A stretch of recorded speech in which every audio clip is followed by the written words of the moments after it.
Cuando nos referimos a la comunicación, esta es muy importante, ya que es una manera de relacionarnos los unos con los otros de tal manera que se nos permite transmitir lo que queremos decir a otra persona.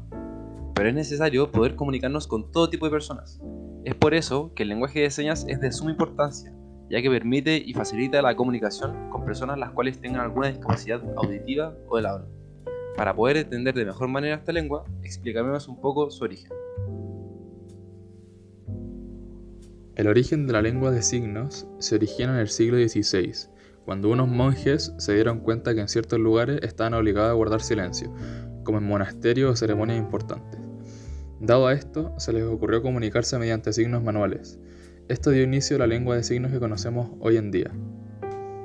El monje Don Pedro Ponce de León vio el potencial de este lenguaje a la hora de comunicarse con niños sordos, para luego otro monje llamado Manuel Ramírez Carrión, que utilizó este lenguaje de forma pedagógica. De esta manera instruía a los niños sordos para que pudieran integrarse a la sociedad. En el año 1620 se publicó el primer tratado de fonética y logopedia, llamado Reducción de las letras y artes para enseñar a hablar a los mudos, escrito por Juan de Pablo Bonet. Luego, la Escuela Española publicó un diccionario de la lengua de signos que contenía más de 1500 signos. No existe una lengua de señas universal, debido a que cada país tiene su propio lenguaje de señas, así como cada país tiene su propio idioma. Lo que sí existe es el sistema de signos internacionales, el cual es un pidgin, simplificación por convención debido a la variedad de lenguas, en este caso de señas, que se utiliza como herramienta para poder comunicarse a través de un lenguaje de señas sin importar la proveniencia del individuo. El alfabeto del lenguaje de señas es una parte importante del sistema de comunicación. Se utiliza para deletrear palabras y nombres propios que no tienen un signo específico en el lenguaje de señas. A continuación vienen distintos aspectos del alfabeto. El alfabeto de señas se compone de signos que representan cada letra en el alfabeto. Estos signos se hacen con una sola mano y se ubican en diferentes posiciones cerca de la cabeza. Algunos signos pueden parecerse a la forma de la letra, pero otros no tienen relación directa con ella.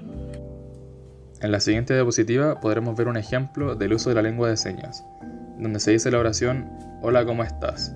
Para esta se utiliza la lengua de señas chilena.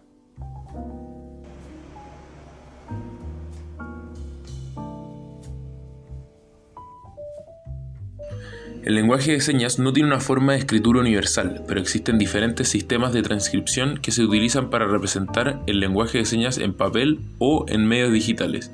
Estos sistemas utilizan símbolos y gráficos que representan los signos de las manos, las expresiones faciales y los movimientos del cuerpo utilizados en el lenguaje de señas. Datos curiosos. El lenguaje de señas es un lenguaje completo y tiene su propia gramática, estructura y vocabulario. No es simplemente una traducción de un idioma hablado al lenguaje de las manos. El lenguaje de señas también tiene dialectos, así como las lenguas habladas.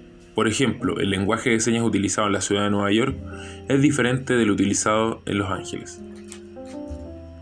Algunos animales también han sido enseñados a utilizar el lenguaje de señas. Por ejemplo, el gorila Coco fue famoso por su capacidad de comunicarse con los seres humanos utilizando el lenguaje de señas.